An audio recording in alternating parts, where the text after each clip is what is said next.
10 years, 100 weeks of overtime, countless sacrifices, and there I stood in Harrison Webb's corner office, listening to words that made my blood run cold. Cordelia, effective immediately, my son Austin will be stepping into the Chief Technology Officer role.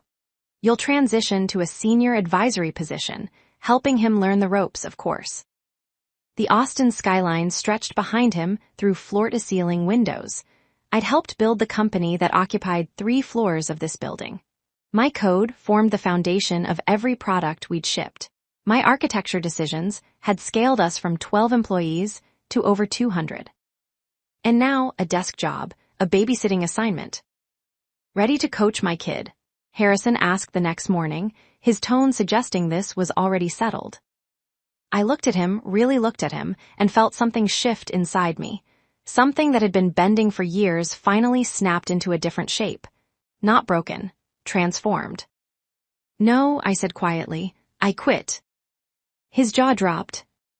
Welcome to the Payback Office channel, where we share stories of professionals who refuse to let their careers be rewritten by someone else's pen. Real workplace situations, real decisions, real consequences. If these stories resonate with you, consider subscribing and helping us reach 8,000 subscribers. Your support helps us continue sharing these experiences. Hit that subscribe button if you'd like to join this growing community. My name is Cordelia Voss. For the past decade, I served as the Chief Technology Officer at Web Technologies in Austin, Texas. I grew up in a working-class neighborhood where my parents taught me that respect isn't about titles, it's about recognizing the humanity in everyone you meet. That upbringing shaped how I led teams, mentored junior developers, and built something meaningful from the ground up. This is the story of how I walked away from it all, and what happened next. Web Technologies didn't exist when I first met Harrison Webb. Not really. It was an idea scribbled on napkins in a coffee shop on South Congress Avenue, back in early 2014. I was 28 years old, working as a senior developer at a mid-sized firm that built enterprise software. Comfortable job, decent pay, absolutely no excitement. The kind of work where you could feel your skills slowly fossilizing with each passing year. Harrison approached me at a tech meetup. He was 42 then, energetic, full of vision. He'd sold his previous startup, something involving logistics software, and wanted to build a platform that would revolutionize how small and medium businesses managed their operations. Cloud-based, modular, scalable. I need someone who can architect this from scratch, he told me over craft beer at a bar in the warehouse district. Someone who thinks 5 years ahead, 10 years ahead. I've got the business vision and the capital. I need the technical vision. I should have asked more questions, should have requested equity terms in writing, should have done a lot of things. But I was 28 and hungry to build something that mattered. I joined as employee number 3. Harrison was 1. His business partner, Floyd Hutchinson, was 2. Floyd handled sales and marketing. Harrison managed strategy and funding. I built everything else. Those first 2 years were chaos in the best possible way. I worked from a cramped co-working space that smelled like coffee and ambition. I wrote code until 3 a.m, testing architectures, discarding approaches that wouldn't scale, building frameworks that could support the company we wanted to become, not just the company we were. By month 6, we had our first prototype. By month 10, our first paying customer. By the end of year 1, we had 14 clients and were generating enough revenue that Harrison could bring on additional developers. That's when my role evolved. I wasn't just coding anymore. I was hiring, training, building a team, making architectural decisions that would affect every product we built. Harrison gave me the CTO title at the 18-month mark. No fanfare, just a matter-of-fact email. Your new business cards will say Chief Technology Officer. It's what you've been doing anyway. Might as well make it official. Looking back, I should have noticed that he gave me responsibility without proportional equity. Should have pushed harder during those early conversations about ownership stakes. But I was building, creating, leading a team that grew from 3 developers to 8, then 15, then 30. The platform we created, WebOS we called it, became genuinely useful. It helped small businesses manage inventory, track customers, handle invoicing, coordinate teams. Nothing revolutionary in concept, but our execution was clean. Our user experience was intuitive. Our reliability was rock solid. Clients stayed, new clients signed up, we grew. By year 3, we'd moved into a proper office. By year 5, we'd expanded to 2 floors. By year 7, we were fielding acquisition offers from larger tech companies. Harrison always said no to those offers. "We're building something lasting," he'd tell the leadership team during our quarterly meetings. "We're not flipping this for a quick exit. We're building a legacy." I believed him. I believed in the vision. I believed that my contributions mattered, that my role was secure, that the company I'd helped build would continue to value what I brought to the table. I was wrong. Austin Webb, yes, the city and the sun shared a name, which gave rise to endless confusing conversations. Graduated from the University of Texas in May 2023. Business degree. Decent grades, from what I understood. No technical background. Harrison mentioned during a leadership meeting in June that Austin would be joining the company. Entry-level business analyst role, Harrison said. I want him to learn the business from the ground up. No special treatment. I actually respected that. Too many founders' kids parachuted into executive roles without understanding the fundamentals. If Austin was starting at the bottom, maybe he'd develop genuine skills. Austin started in July, 22 years old, eager, friendly enough. He sat in on product meetings, shadowed different departments, asked questions that ranged from surprisingly insightful to painfully naive. I didn't interact with him much. Our worlds didn't overlap significantly. He was learning about customer acquisition funnels and market positioning. I was managing a team of 43 developers and overseeing our transition to a new microservices architecture. But I noticed things, small things. Austin had access to meetings that other business analysts didn't attend. Harrison would pull him into strategic discussions about company direction, future products, potential partnerships. Nothing inappropriate, exactly, but definitely more exposure than a typical entry-level employee received. By October, Austin had moved from business analyst to special projects coordinator, a vague title that seemed designed to justify his presence in high-level meetings. By January 2024, he was director of strategic initiatives. Floyd Hutchinson, Harrison's original business partner, pulled me aside one day in February. We were in the break room, and Floyd had the tired look of someone who'd been arguing a losing battle. "How's the new architecture rollout going?" he asked, but his tone suggested he wanted to talk about something else. "On schedule," I said. "The team's adapting well to the microservices approach." Floyd nodded absently. "Harrison's been talking about succession planning lately, says he wants to start thinking about the company's leadership for the next decade." Something in his voice made me pay attention. Succession planning? Harrison's only 52. He's got years left if he wants them. That's what I said. Floyd dumped his coffee, still half full, into the sink. "Just keep your eyes open, Cordelia. Things are shifting." He left before I could ask what he meant. I should have pressed him for details, should have read between the lines more carefully. Instead, I went back to work. We were 3 months from launching our biggest product update ever, WebOS 4. I had code reviews to complete, architecture decisions to finalize, team conflicts to mediate. I was too busy building to notice the ground shifting beneath me. The leadership team met every Monday at 9 o'clock. Harrison, Floyd, myself, our CFO Monica Brennan, our head of sales Timothy Rhodes, and our director of customer success, Pamela Cho. The meeting on March 18, 2024, started normally enough. Timothy reported on Cone sales numbers, up 17% year-over-year. Monica walked through our financial position, healthy, sustainable, with enough runway to fund our planned expansions. Pamela discussed customer retention metrics, strong, with particularly good feedback about our support team's responsiveness.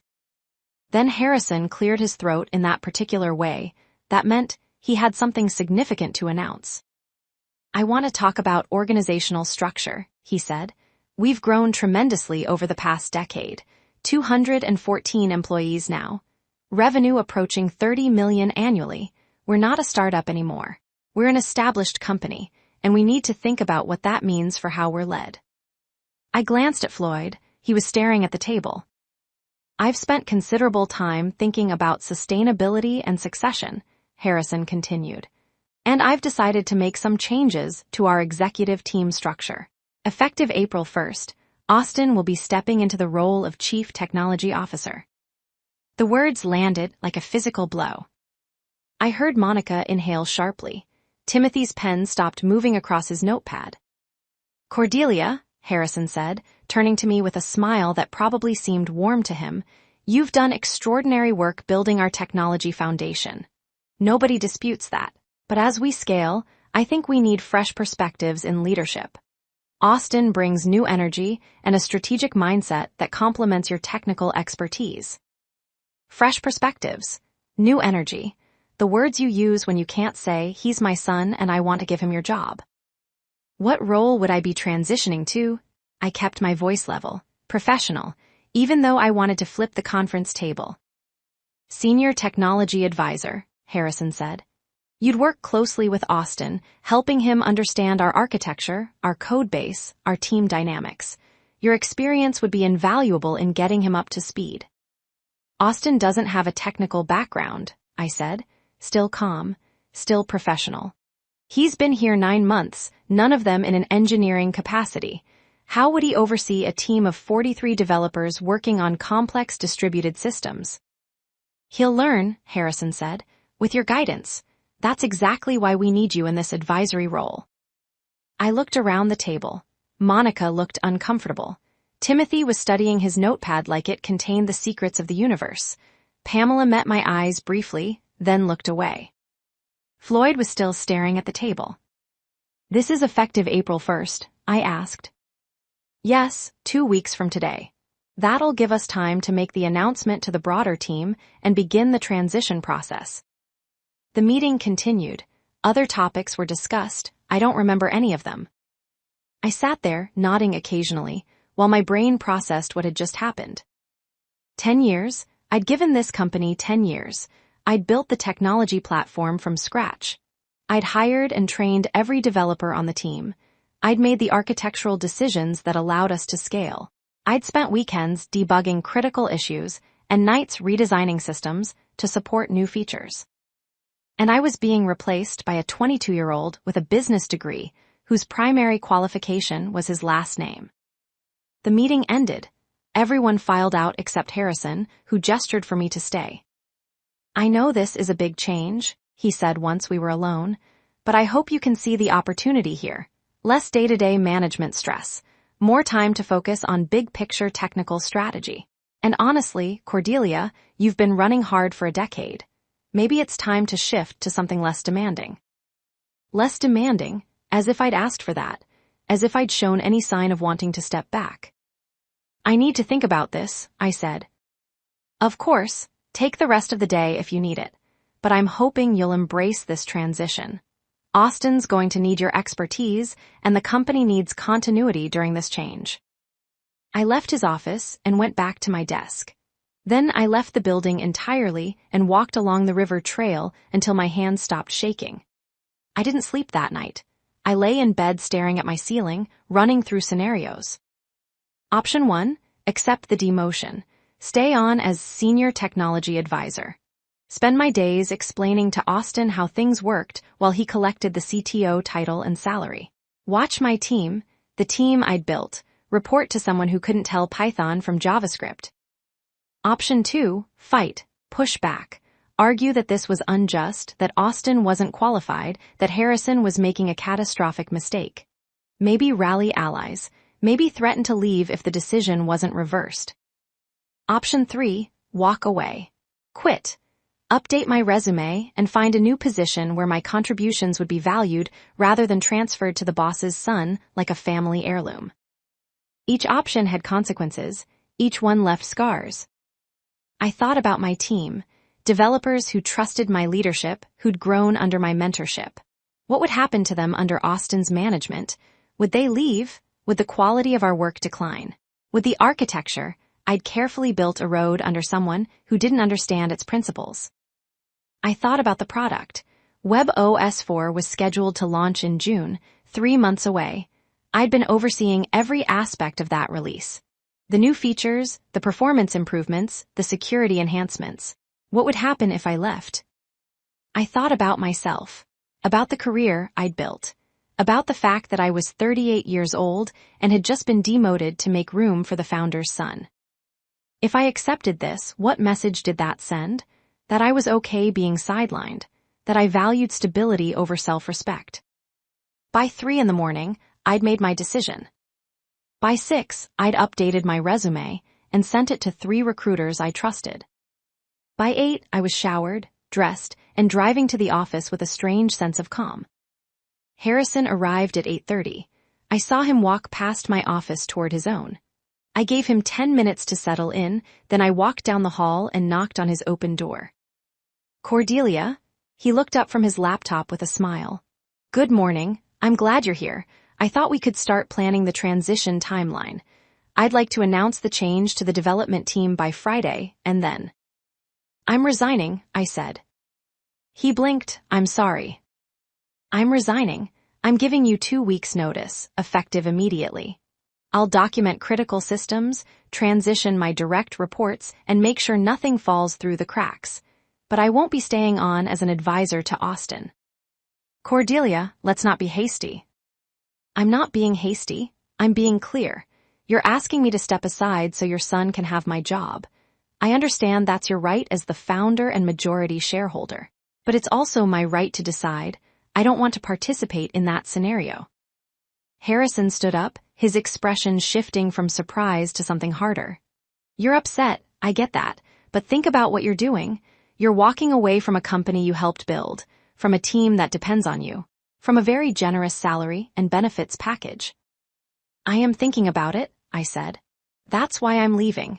This company doesn't depend on me. If it did, you wouldn't be replacing me with someone who has 0 technical background, and I can find another generous salary. What I can't find is another decade to invest in a place that sees me as disposable. Nobody said you were disposable. You literally disposed of me yesterday. You took my role and gave it to Austin. Now you're asking me to train him to do a job he's not qualified for while pretending this is some kind of opportunity for me. I'm not interested. Silence filled the office. Outside the window, Austin's morning traffic hummed along the highway. Is this negotiable? Harrison asked finally. If it's about money. It's not about money. Then what would it take for you to stay? I almost laughed. Almost. Harrison, you've made your decision. You want Austin in the CTO role. I respect that this is your company and your choice. But you can't have both Austin as CTO and me in my current role. You chose Austin, so I'm choosing to leave. His jaw tightened. I have to say, I'm disappointed. I thought you had more loyalty than this. And there it was, the argument that people always made when you refused to accept mistreatment. Loyalty as a one-way street. I've been loyal for 10 years, I said quietly. I worked weekends and late nights. I turned down job offers from your competitors. I poured myself into building something I thought we all owned, at least in spirit. But loyalty has to run both directions, Harrison. And the moment you decided to push me aside for your son, you broke that contract. Ready to coach my kid? He asked, one last attempt at framing this as reasonable. No, I said, I quit. His jaw dropped. I turned and walked out of his office. Word spread fast. By noon, the entire development team knew I was leaving. By end of day, most of the company had heard. The reactions varied. Some people were shocked. Monica, the CFO, stopped by my office looking genuinely distressed. Tell me you're joking, she said. Not joking. He's really replacing you with Austin. He really is. She sat down heavily in my visitor chair. This is insane. Austin's a nice kid, but he's a kid with no technical background. How is this supposed to work? Harrison seems to think I'll stay on and guide him through everything. But you're leaving. I'm leaving. Monica shook her head. I give it 6 months before half the dev team follows you out the door. Some people were supportive. Timothy from sales bought me coffee and said he'd be happy to serve as a reference. Pamela from customer success told me that any company would be lucky to have me. Some people were opportunistic. A couple of senior developers immediately started positioning themselves as potential interim leaders, volunteering to help with the transition, making sure their names came up in conversations about who would fill the gap I was leaving. And some people were quiet. They kept their heads down, worried that too much association with me might taint them in Harrison's eyes. Floyd didn't say much, but he left a bottle of good bourbon on my desk with a note. "You made the right call." Austin himself came to see me on day 3 of my notice period. He stood in my doorway looking uncomfortable, his hands shoved in his pockets. "Can we talk?" he asked. "Sure." He came in and sat down. For a long moment, he just looked at his shoes. "I didn't ask for this," he said finally. "I mean, I knew Dad wanted me to eventually take on more responsibility, but I didn't. I didn't think he'd do it like this." I waited. "I told him I'm not ready to be CTO," Austin continued. "I told him I don't have the technical background. He said I'd learn on the job, that leadership is more about vision than code." He finally met my eyes. "I'm guessing you disagree with that assessment." "Leadership in a technical role requires technical credibility," I said. "You can't effectively manage developers if you don't understand what they're doing. You can't make good architectural decisions if you don't understand the trade-offs involved. You can't earn respect from a team of engineers if they know you can't do what they do." "That's what I thought." He slumped in his chair. "I asked Dad to reconsider. He said you were being unreasonable and that any good leader would support company transitions gracefully." "Did he?" "Yeah," Austin rubbed his face. "Look, I get why you're leaving. I'd probably do the same thing. I just wanted you to know that I don't think this is right either." "Then don't take the job," I said. "He's my father." "I know." "If I say no, he'll think I'm not committed, not ambitious, not willing to step up when opportunities come." "Then take the job," I said. "But understand what you're walking into. You'll be managing a team of 43 people, most of whom have more experience than you. You'll be making decisions about architecture and technology stack without the background to evaluate those decisions properly. You'll be representing the technical side of the business to clients and investors who will ask you questions you won't know how to answer." Austin's face paled slightly. "You'll also be doing all of this with everyone knowing you got the role because of your last name," I continued. "Some people will resent you. Some will try to manipulate you because they think you're inexperienced. Some will leave. And all of that will be happening while you're trying to learn enough to do the job competently." "You're really painting a picture here," Austin muttered. "You asked for honesty." "I guess I did." He stood up. "For what it's worth, I'm sorry. You built something impressive here. I wish I was inheriting it under different circumstances." "Yeah," I said, "me too." He left. I went back to documenting our database architecture for whoever would end up actually doing the technical work Austin couldn't do. My last day was April 1st, appropriate somehow. I'd spent the previous 2 weeks in a documentation frenzy. I wrote guides for every major system. I recorded video walkthroughs of critical processes. I held knowledge transfer sessions with senior developers, making sure they understood not just how things worked, but why we'd built them that way. I also had exit interviews scheduled with HR and with Harrison. The HR interview was professional and pointless. Veronica Chen from Human Resources, different name. Veronica Marsh from Human Resources asked me standard questions about my experience with the company and reasons for leaving. I gave diplomatic answers. She thanked me for my service. We both knew it was theater. The meeting with Harrison was tenser. "I was hoping you'd reconsider during these 2 weeks," he said when I sat down in his office for the last time. "I haven't." "We could still work something out. A consulting arrangement, maybe. You could work remotely, bill by the hour, advise Austin without the pressure of a full-time role." "No, thank you." Harrison leaned back in his chair, studying me. "You know what I think? I think you're making this about ego. You're upset that someone else is getting the CTO title, and you're willing to burn bridges and abandon your team rather than accept a different role. I could have argued, could have explained again that this wasn't about ego, it was about being valued, about not accepting a demotion to make room for nepotism, about having enough self-respect to walk away from a situation that had become untenable. But I was done explaining myself to Harrison Webb. If that's what you think, then I definitely made the right decision to leave, I said instead. His expression hardened. Don't expect a glowing reference. I expect a factual reference. I was CTO for 8.5 years. I built your technology platform from scratch. I scaled the team from 3 developers to 43. I led the development of every product you've shipped. Those are facts, Harrison.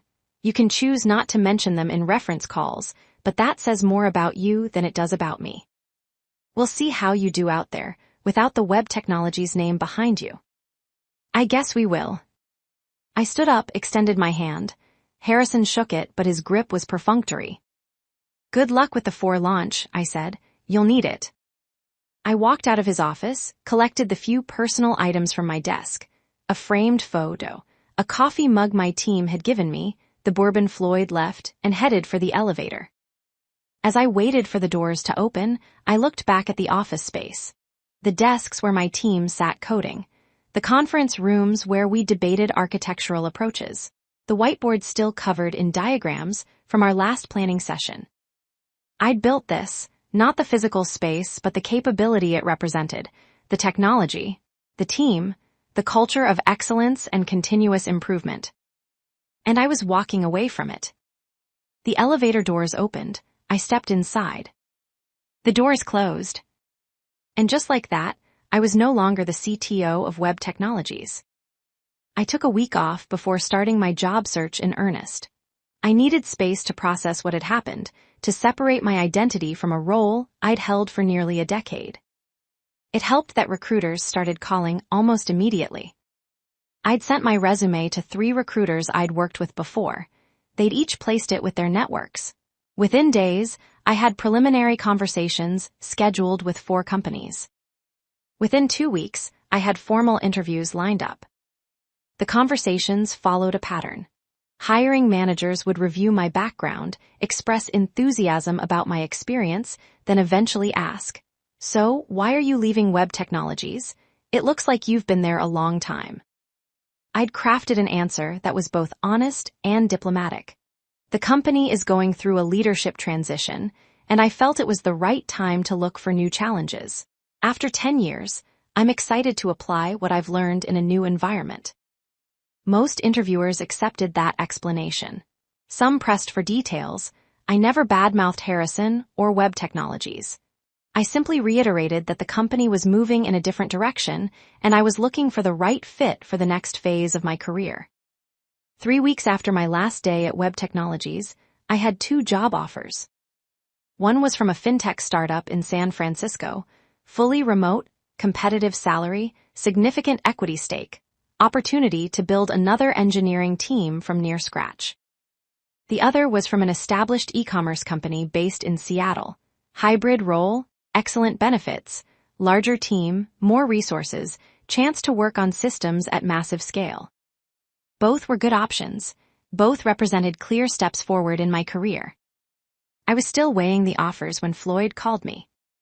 "How's unemployment treating you?" he asked. "I'm not exactly unemployed. I've got 2 offers I'm considering." That was fast. Turns out a decade of CTO experience is marketable. Who knew? Floyd laughed, but it sounded strained. "Can I buy you lunch? I want to talk to you about something." We met at a barbecue place on the east side. Floyd looked tired, more tired than I'd ever seen him. "How are things at Webb?" I asked after we'd ordered. "Falling apart," Floyd said bluntly. "Austin's in over his head. 3 senior developers have quit in the past 3 weeks. The 4 launch got pushed back to August because nobody can make decisions without you there to clarify the architecture. Customer support is fielding complaints about bugs that aren't getting fixed fast enough because the development team is in chaos." "I'm sorry to hear that."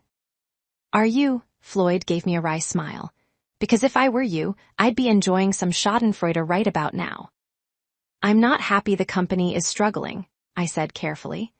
I invested too much in building it to want it to fail, but I'm also not surprised that removing the person who understood the technology best created problems. Harrison's in denial. He keeps saying it's just transition pains, that things will stabilize once Austin gets up to speed. Floyd took a long drink of his iced tea. I tried to tell him this would happen. I argued against the whole succession plan. He wouldn't listen. Why are you telling me this, Floyd? Because I'm leaving too. That surprised me. Floyd had been there from the beginning, earlier than me. He and Harrison had founded Web Technologies together. I can't watch him run this company into the ground, Floyd continued. And I definitely can't watch him scapegoat everyone else when his nepotism experiment fails. I'm cashing out my equity and starting my own consulting practice. I've already got 3 clients lined up. Good for you, I said and meant it. The reason I wanted to talk to you is, I'd like you to be one of those clients. I raised my eyebrows. Hear me out, Floyd said. I'm focusing on go-to-market strategy and business development, but most of my potential clients are tech companies. They need someone who can evaluate their technical operations, advise on architecture and team structure, help them scale their development capacity. Someone with exactly your background. You want me to join your consulting practice? As a partner, Floyd said. Equal equity, we'd build this together. You'd handle the technical consulting side. I'd handle the business development side. We'd both participate in client work and strategy. It wasn't an offer I'd anticipated. I'd been thinking in terms of finding another CTO role, joining another company, building another team. I've already got 2 job offers on the table, I said. I know, and they're probably both good opportunities. But think about this, you'd be your own boss. You'd work with multiple companies instead of pouring all your energy into one. You'd have equity from day one. And you wouldn't have to worry about some founder's kid pushing you out after you've built something successful. That last point landed hard. I need to think about it, I said. Of course, take your time. Well, not too much time. I'm hoping to launch by June 1st, but I wanted you to know the option was there. We finished lunch talking about other things, industry trends, mutual friends, the best way to smoke brisket. But my mind was already turning over Floyd's proposal. By the time I got home, I'd made my decision. Floyd and I officially launched Hutchinson Voss Consulting on June 15, 2024. We kept things lean at first. No office, we'd both work from home and meet clients at their locations or in co-working spaces. No employees beyond the 2 of us. Minimal overhead. Our first client was a health tech startup in Dallas that needed help scaling their development team from 5 engineers to 20. I spent 3 weeks with them, assessing their architecture, identifying bottlenecks, recommending process improvements, and helping them interview and hire senior developers. They paid us $25,000 for that engagement. Our second client was a logistics company in Houston that had built their platform with a patchwork of technologies and was drowning in technical debt. I developed a 2-year roadmap for modernizing their systems without disrupting their ongoing operations. They paid us $38,000 for that engagement. By August, we had 5 clients. By October, we had 9. Floyd was brilliant at business development, attending conferences, nurturing relationships, identifying companies that needed our help. I focused on delivery, doing the actual consulting work, building frameworks and processes we could reuse across clients, developing our methodology. We made a good team. Floyd's extroversion balanced my introversion. His big picture thinking complemented my detail orientation. His optimism countered my skepticism. And neither of us had to worry about being pushed aside for the boss's son, because we were the bosses. The work was challenging in different ways than being a CTO had been. Instead of going deep with one company, I was going broad across multiple companies. Instead of managing one team, I was advising many teams. Instead of making decisions, I was helping others make better decisions. I loved it. In October, I got a LinkedIn message from Monica Brennan, the former CFO at Web Technologies. I don't know if you've heard, she wrote, but I left Web last month. Harrison and I had increasingly different views about the company's direction. I wanted to let you know that I've joined a SaaS company here in Austin as their CFO, and we're looking for someone to lead our technical operations. If you're interested in talking, I'd love to reconnect. I replied thanking her, but explaining that I was committed to building the consulting practice with Floyd. Her response came an hour later, completely understand. For what it's worth, you made the right call leaving when you did. Things have gotten worse since you left. I didn't ask for details, didn't need to. Web Technologies was my past. Hutchinson Voss Consulting was my present and future. Segment 10, The Collapse. In December, I got a call from one of my former developers at Web Technologies. Damien Torres had been one of my strongest senior engineers, thoughtful, skilled, excellent at mentoring junior team members. I wanted to give you a heads up, Damien said after we'd exchanged pleasantries. I'm putting in my notice tomorrow. I'm joining that fintech company you were talking to. Yeah, they reached out to me after they hired my colleague who left Web in September. Anyway, I thought you should know that I'm the 17th developer to leave since you resigned. 17, out of a team of 43. How's Austin handling it? I asked. He's not. He's barely in the office. Harrison's brought in an interim CTO, some guy from one of his investor networks. But the new guy doesn't understand our code base, so he keeps making decisions that create more problems than they solve. It's a mess, Cordelia. The 4 release finally shipped in November, but it was so buggy that we've spent the past month just doing damage control. I'm sorry it's been rough. Don't be sorry, you warned us this would happen. Some of us didn't believe it, but you were right. Damien paused. Actually, the other reason I'm calling, are you taking on new consultants at your firm? Because there are at least 5 developers still at Web who have asked me about you, wondering if you might have opportunities. I wasn't set up to hire employees yet, but I took their names anyway and promised to reach out when we scaled up. After I hung up with Damien, I sat at my desk thinking about Web Technologies, about the team I'd built and the culture I'd cultivated, about how quickly it had all unraveled once the foundation was removed. Part of me felt vindicated. I told Harrison this would happen. I'd warned that you couldn't replace technical leadership with nepotism and expect good results. But part of me just felt sad. I'd loved that team. I'd loved building WebOS. I'd loved the work. Harrison had taken something good and broken it because he couldn't separate what was best for the company from what he wanted for his son. In January 2025, Floyd forwarded me an article from a local tech publication. The headline read, Web Technologies acquired by enterprise software giant Cloudforce Systems. The article explained that after a difficult year marked by leadership transitions and talent departures, Web Technologies had accepted an acquisition offer. Harrison Webb would stay on for 6 months to facilitate the transition, then step down. Austin Webb had left the company in November to pursue other opportunities. The purchase price wasn't disclosed, but sources suggested it was significantly lower than the valuation Web Technologies had commanded a year earlier. Well, Floyd wrote in his email, that's the end of that chapter. I read the article twice, then closed the browser. He was right, that chapter was over. By March 2025, 1 year after I'd resigned from Web Technologies, Hutchinson Voss Consulting had grown beyond anything I'd initially imagined. We had 14 active clients across 6 states. We'd brought on 3 additional consultants, 2 technical, 1 focused on project management. We'd moved into a small office space, though we still worked remotely most of the time. Our revenue for the first 9 months of operation exceeded $600,000.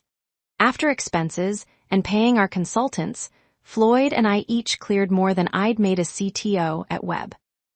More importantly, I was building something I actually controlled, something where my contributions couldn't be erased by a founder's whim. I was also getting calls from companies interested in me as a full-time CTO again. Apparently, the combination of a decade building Web Technologies and successfully launching a consulting practice made for an attractive resume. I turned down those offers. I wasn't interested in putting myself back in a position where someone else controlled my trajectory. In April, I got an unexpected email. From Austin Webb. "Hi Cordelia," it read. "I hope this message finds you well. I've been doing a lot of reflecting over the past year, and I wanted to reach out and apologize. You were right about everything. I wasn't ready to be CTO. I didn't have the background or experience, and my taking that role contributed to the downfall of something you'd built over a decade. I'm sorry for my part in that. I'm back in school now, getting a master's in computer science.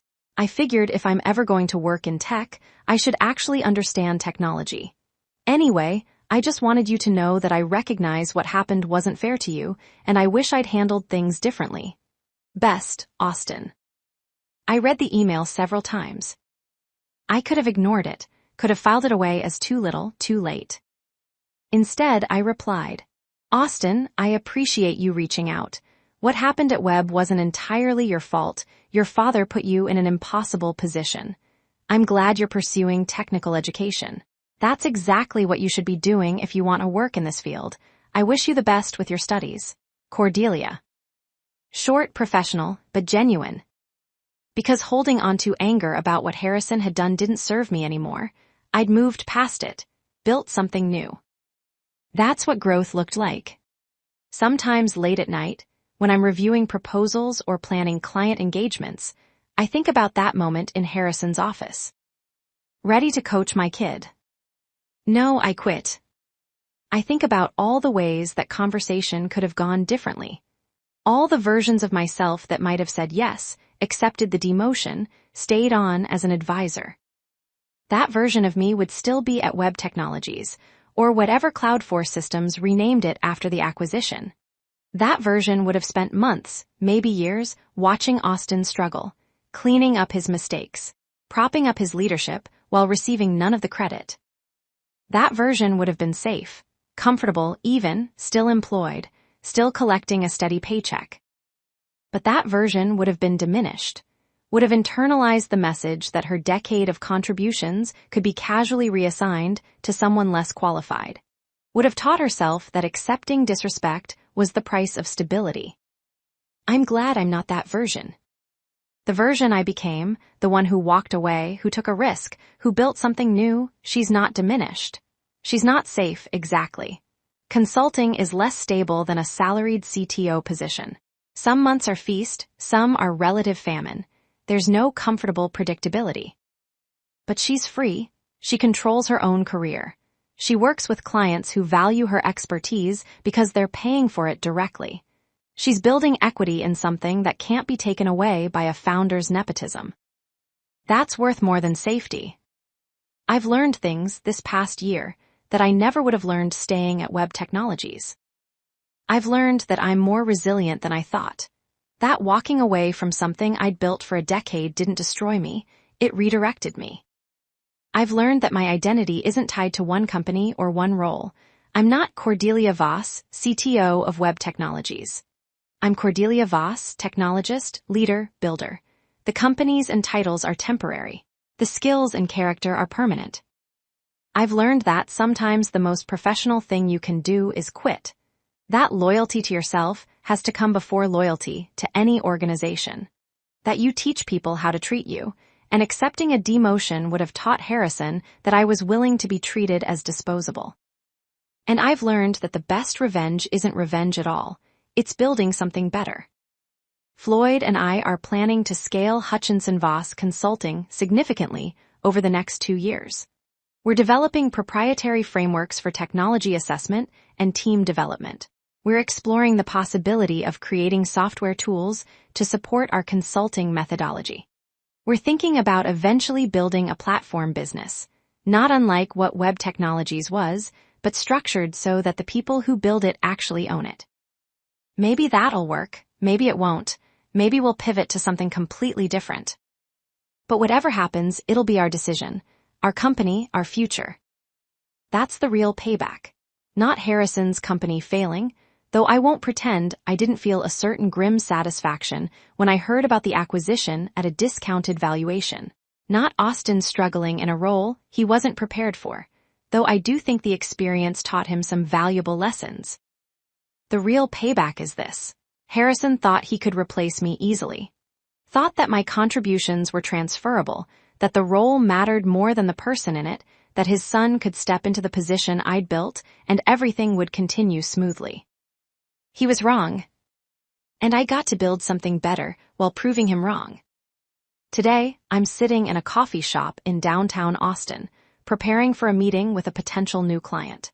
They're a machine learning startup that's raised a Series A and needs to scale their engineering team from 8 to 30 over the next year. My laptop is open to our standard consulting proposal template. My notebook contains preliminary notes from my initial conversation with their CEO. My coffee is still hot. In about 20 minutes, I'll meet with their leadership team and discuss how Hutchinson Voss Consulting can help them avoid the scaling pitfalls that trap most fast-growing tech companies.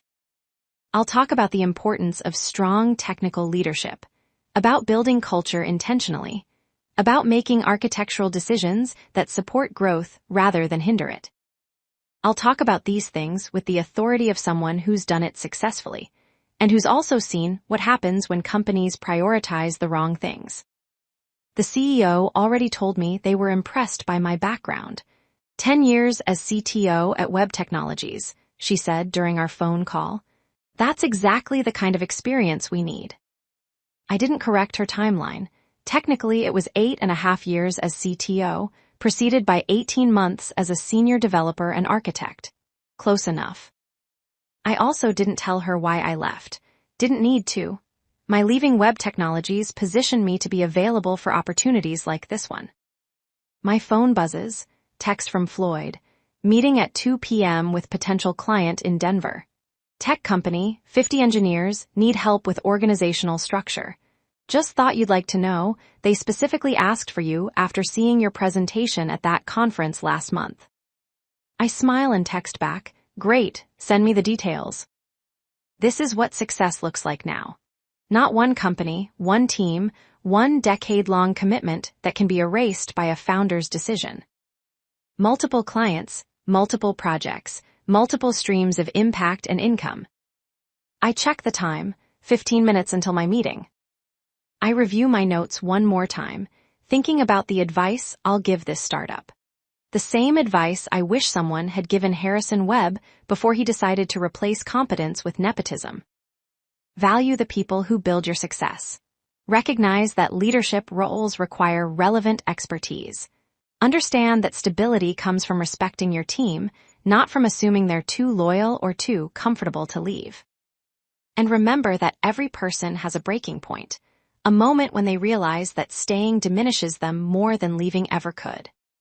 Harrison found my breaking point, asked me to step aside and train his unqualified son, asked me to accept becoming less so Austin could become more. I said no. I quit. And I built something better. That's the story, that's the lesson, that's the payback. Not revenge, not bitterness, not even justice, really. Just the simple, powerful act of knowing your worth and refusing to accept less than you deserve. The machine learning startup became a client. We worked with them for 8 months, helping them scale their team and avoid the mistakes that sink most fast-growing tech companies. They're thriving now. Web Technologies became CloudForce Platform Solutions after the acquisition. Most of the original team is gone. The product I built still runs, modified, updated, but fundamentally based on the architecture I designed.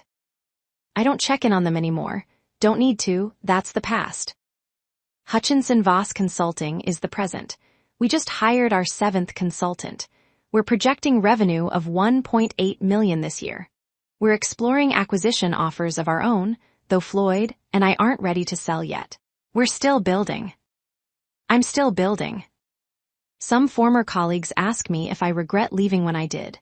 If I wish I'd stayed, fought harder, tried to make it work. The answer is simple, no. I regret nothing. Walking away from Web Technologies was the best career decision I ever made. Not because the company failed, though the outcome certainly validated my concerns, but because leaving taught me something essential about myself. I'm not someone who accepts being diminished. I'm not someone who prioritizes stability over self-respect. I'm not someone who stays where I'm not valued, even if leaving is harder, scarier, less certain. I'm someone who builds, who creates value, who leads with competence and integrity. And I'm someone who knows when to walk away. Harrison Webb taught me that lesson, though not in the way he intended. When he asked me to step aside for Austin, he thought he was managing a personnel transition.